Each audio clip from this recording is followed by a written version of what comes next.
Продолжува намалувањето на бројот на превачења во Брегалничкиот регион. Во Штип годинава се очекува да се запишат 21 преваче помалку согласно бројките кои општината ги има добиено од секторот за внатрешни работи. Бројката од 559 превачења дека ќе седнат во училишните клупи на 1 септември е нереална и е само на хартија, бидејќи како што велат од општина Штип, праксата покажува дека на стартот на учебната година бројот на превачења е помал. За жал, оваа бројка не се исполнува. Тоа е така од различни причини.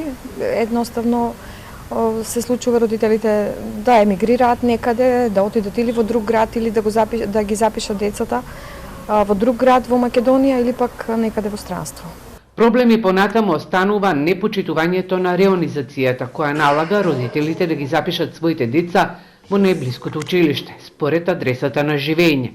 Токму поради непочитување на реонизацијата, две училишта во Штип и Битола беа обвинети за сегрегација. Ова прашање е навистина болно, да не кажам, во општината.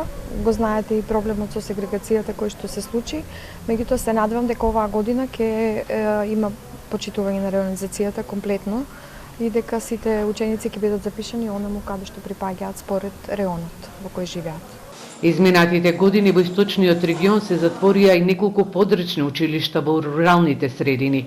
Причината е што младото население се исели во поголемите градови или во Италија, Швајцарија, Словенија и скандинавските земји.